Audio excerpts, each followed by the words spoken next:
going on, guys? Welcome to today's video. Now in today's video, what we're going to be talking about is your weightlifting belt and a common misconception with your weightlifting belt. And what a lot of people tend to think is that when they are putting on their belt, they want their belt to be as tight as they possibly can.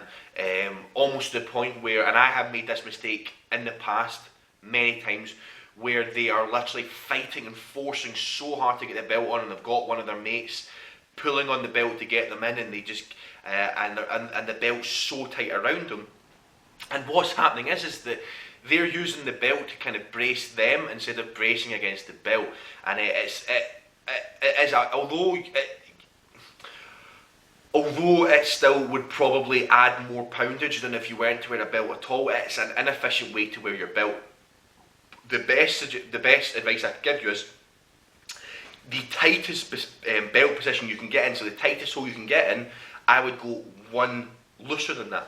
So say you can get in 10 holes, okay? So you can get in 10 holes, I'd go in the 9th, so you go in one looser than you can get in. And by doing so, what's going to happen is that it's going to allow you to properly brace against the belt, because the belt is so tight. If you cannot get your air in, so if you're not able to get air in, and you're not able to get air in past the belt, well, A, you could be holding the air up very high, which is a wrong way to hold it. It's not going to allow you to brace properly.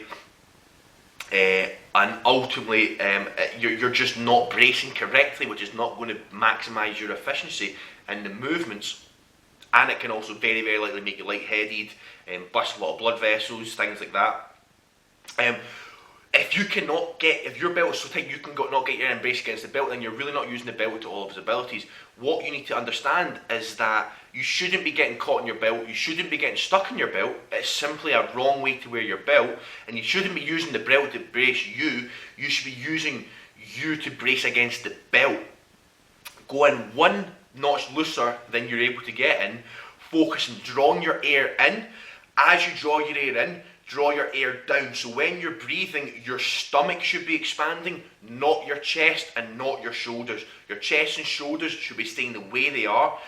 When you breathe, get your air and draw in low, down, as low as you can. And a good cue I like to use is think about trying to push through your belly button, push the air through your belly button, and expand your stomach 360 degrees, okay? And then that is going to allow you to brace against the belt, and that's going to give you the maximum efficiency of bracing against your belt, and that is the correct way to brace against your belt. Another thing that can happen from having a belt too tight is, I've noticed that most of the squats, is it can restrict you, and it can restrict your actual depth.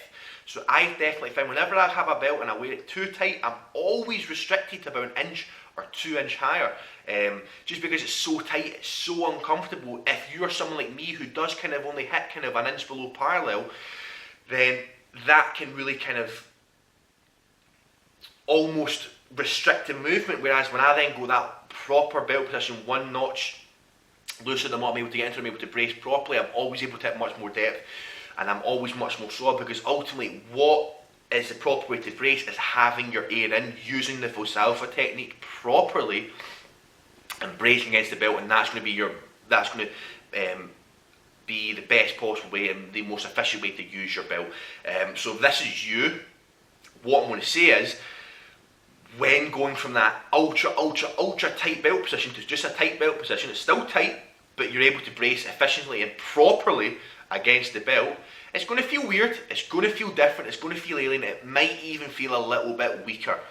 Now what I'm going to say to you is, anything new feels weird, feels different, and doesn't feel good if you have been doing the old movement for long enough. I cannot stress that enough. What you need to understand is, stop being an emotional little wreck. Stop worrying about your emotions so much. It will benefit you in the long run. Shut off your brain, get footage, execute, give yourself a full cycle, and then make a decision after the full cycle as to whether or not it is going to be beneficial to you. But it will be, I promise you, because if you're not using your belt correctly, it is way less efficient than using your belt correctly. Give yourself time to make it feel good.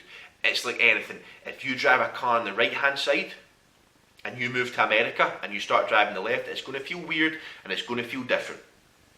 But eventually, 2 months, 3 months down the road, that's going to start feeling natural and that's going to start feeling normal.